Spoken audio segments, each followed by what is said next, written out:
কোন চিংড়ির ভর্তাটা আপনারা যদি কেউ বানিয়ে খান সারা জীবনে ভুলতে পারবেন না, আপনাদের মুখে এই স্বাদ লেগে থাকবে। আমার কাছে আর ভালো ভালো বন্ধুরা কিছু বলার নেই, এত মানে ফাটাফাটি হয়েছে, তোমাদেরকে কি বলবো বন্ধুরা, খুব সুন্দর। ওয়েলকাম টু আমার মায়ের রান্নাঘর। তা বন্ধুরা, আমার মায়ের রান্নাঘরে আমি চলে এলাম। চলুন যাই রান্নাটা কি করে করা যায় দেখে আসি। রান্নার প্রথম পর্বে চলে এসেছি। আমি উনুনটা ধরিয়ে দেব। আমার এই উনুনে ধরিয়ে দিচ্ছি। তা বন্ধুরা, আমার উনুন তো ধরে গেছে, কড়াটা এখন চাপিয়ে দিচ্ছি। কড়াটা ততক্ষণ গরম হতে থাক। আর যারা যারা আমার ভিডিওয়ে কমেন্ট করছেন, আমি লাস্টে তাদের নামগুলো বলবো। বন্ধুরা, আপনারা কোত্থেকে কমেন্ট করছেন প্রত্যেকের নাম ঠিকানাটা পরিষ্কার করে বলবেন, তাহলে আমি আপনাদের ধন্যবাদ জানাবো বা ধন্যবাদ জানাতে সুবিধা হবে আমার। এখানে আমি কিছু চিংড়ি নিয়েছি, কুচো চিংড়ি। এতে খানিকটা লবণ দিয়ে দেব, হলুদ গুঁড়ো দিয়ে দেব, এটা একটু মাখিয়ে নেব। আমার কড়াটা গরম হয়ে গেছে, এবার কড়াইটা খানিকটা সরিষার তেল দিয়ে দেব।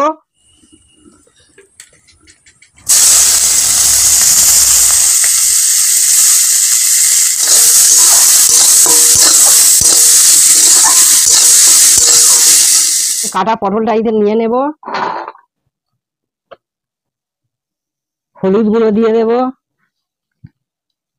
লবণ দিয়ে দেব, ভালো করে মাখিয়ে নেব। কিছুক্ষণ রেখে দেবো এমনি। চিংড়িটা ভাজা হয়ে গেছে, এবার আমি চিংড়িগুলো কড়া থেকে তুলে নিয়ে নেব।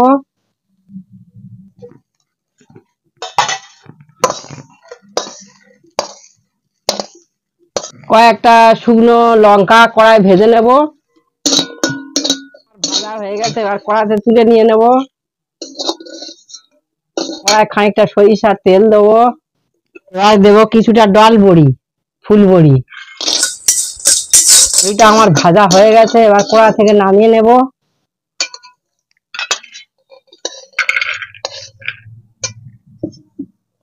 আবারও কড়ায় খানিকটা সরিষার তেল দিয়ে দেব। হলুদ মাখানো পটলগুলো দিয়ে দেব। এবার খানিকটা ঢাকা দিয়ে দেব। ভাজা ডাল বড়িটা শিলনোড়ায় গুঁড়ো করে নিয়ে নেব।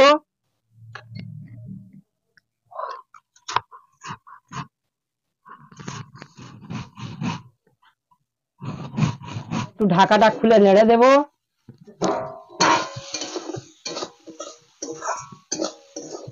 একটু সরিষার তেল দেব,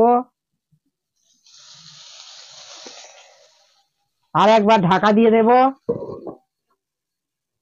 আচ্ছা, এটা এবার গুঁড়ো করে নেব। শুকো ভাজা লঙ্কাটাও নিয়ে নেব। এবার নেব দুটো কাঁচা লঙ্কা, পেস্ট করে নেব।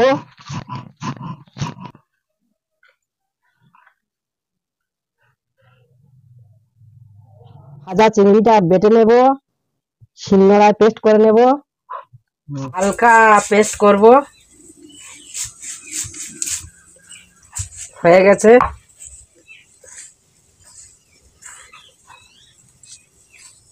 পটলটা আমার ভাজা হয়ে গেছে, এটা এখন আমি কড়া থেকে ঢেলে খানিকটা ঠান্ডা করতে রেখে দেব।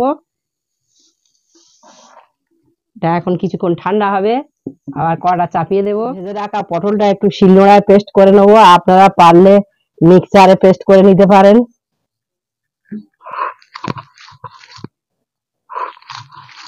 এটা আমার পেস্ট করা হয়ে গেছে, এবার আমি শিলনোড়া থেকে তুলে নেব।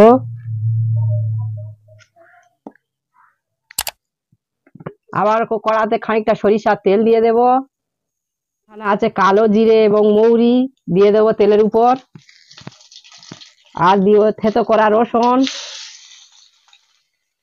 আর দেব কুচে রাখা পেঁয়াজ। একটু নেড়ে চেড়ে লাল করে নেব। আপনারা যারা শেষ পর্যন্ত আছেন তাদের অনেক অনেক ধন্যবাদ, এবং যারা শেষ পর্যন্ত আছেন তারা কমেন্ট করে যাবেন, পরের ভিডিওতে তাদের নামগুলো আমি বলতে পারবো। এখানে আম কয়েকটা তুলে নিয়েছি, এতে দিয়ে দেব। যে টমেটো আমি ঘষা মেশিনে ঘষে রেখে দিয়েছিলাম সেটাও দিয়ে দেব। একটু নেড়ে চেড়ে নেব।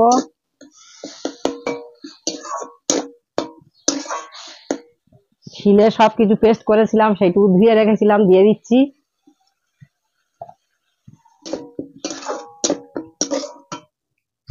এবারে দেবো হালকা চিনি। ভর্তাটা বানানোর জন্য আমি যেসব উপকরণগুলো নিয়েছিলাম, এখানে পটল, চিংড়ি, ডালবড়ি, লঙ্কা, এগুলো সব ভেজে শিলনোড়ায় পেস্ট করে নিয়েছি। এগুলো আমি এখন দিয়ে দেব, দিয়ে নেড়ে চেড়ে নেব। ঝুমো সন্ধ্যায় প্রান্ত পাখিরা বুঝিবা পদ ভুলে যায়, ভুলায় যেতে যেতে কে যেন কাকলিতে আমাকে নিয়ে যেতে চায়। নিঝুম সন্ধ্যায় ভর্তাটা আপনারা যদি কেউ বানিয়ে খান, সারা জীবনে ভুলতে পারবেন না, আপনাদের মুখে এই স্বাদ লেগে থাকবে। একটুখানি দেখবো লবণটা ঠিক হয়েছে কিনা।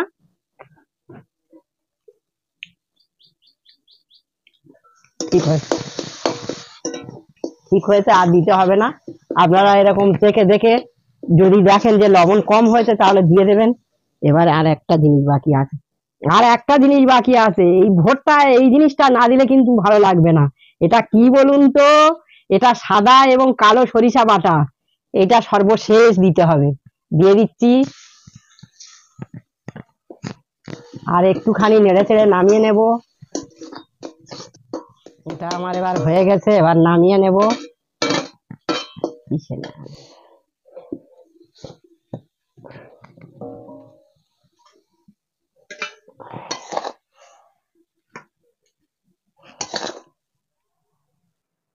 নমস্কার বন্ধুরা, আমার মায়ের রান্নাঘরের অন্তিম পর্বে আপনাদেরকে স্বাগত। আপনারা যারা লাস্ট পর্যন্ত আছেন আপনাদের অনেক অনেক ধন্যবাদ। যাই হোক, কদিন যে কমেন্ট গুলো আসছে সেগুলো আমরা শোনাবো এবং তাদেরকে ধন্যবাদ জানাতে চাইবো। আমাদের প্রতিনিয়ত কমেন্ট করছেন রেজিয়া পাইক, প্রায় প্রতিটা ভিডিও কমেন্ট করেন, তো তাকে জানাবো অসংখ্য অসংখ্য ধন্যবাদ। তারপরে কমেন্ট করছেন সুস্মিতার রেসিপি, তো আপনাকে জানাবো অসংখ্য অসংখ্য ধন্যবাদ। কমেন্ট করেছেন রুম্পার রান্নাঘর, এটা বহুদিন আগে কমেন্ট করেছিল, আমাদের তখন এরকম কারোর কমেন্টের নাম ঘোষণা করা হয়নি, প্রায় 5 মাস আগে। তো যাই হোক, আমি 3 জনের নাম ঘোষণা করলাম, পরে ভিডিওতে আরো অনেকের নাম ঘোষণা করবো যারা প্রতিনিয়ত কমেন্ট করছেন বা আগে করেছেন। আপনাদের অনেক অনেক ধন্যবাদ। এবারে আমরা রেসিপিটা কেমন হয়েছে খেয়ে দেখাবো, খেয়ে বলবো। আর আরেকটা কথা, পরের বারে কমেন্ট গুলো ভালো করে পড়বো। আপনারা যারা যারা কমেন্ট করবেন নাম ঠিকানা অবশ্যই লিখবেন, তাহলে আমাদের সুবিধা হবে আপনাদের কমেন্টের উত্তর দেওয়ার জন্য বা ধন্যবাদ জানানোর জন্য। আমাদের ভিডিওতে আমরা ফিরে এলাম, এটা খেয়ে দেখা হবে কেমন হয়েছে। বন্ধুরা, আপনারা যারা সঙ্গে আছেন অনেক অনেক ধন্যবাদ, সঙ্গে থাকবেন এরকম ভাবে।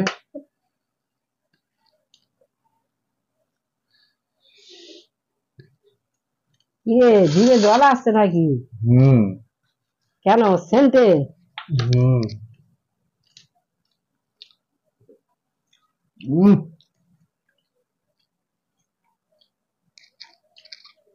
তুমি যে বেগুন ভর্তা বানিয়েছিলে তার থেকে আরো ভালো হয়েছে, হতেই হবে। অসাধারণ। আমার তো আর ভালো ভালো বন্ধুরা মাংস কিছু করতে বলার পারি নেই, না। এত মানে ফাটাফাটি হয়েছে, তোমাদেরকে কি বলবো বন্ধুরা, খুব সুন্দর।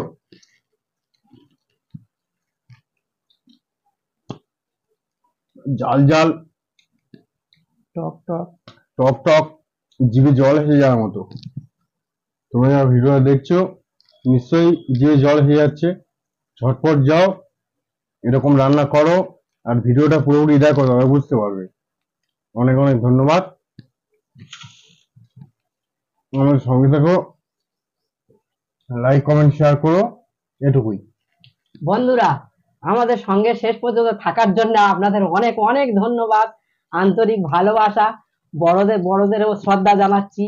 আপনারা আমাদের সঙ্গে থাকবেন। আমাদের ভিডিওটা ভালো লাগলে এইভাবে বানিয়ে খেয়ে দেখবেন। ভালো লাগলে লাইক কমেন্ট শেয়ার করবেন। ধন্যবাদ বন্ধুরা, সাবস্ক্রাইবও করতে ভুলবেন না বন্ধুরা।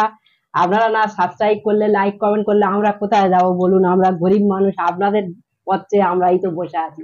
ধন্যবাদ বন্ধুরা।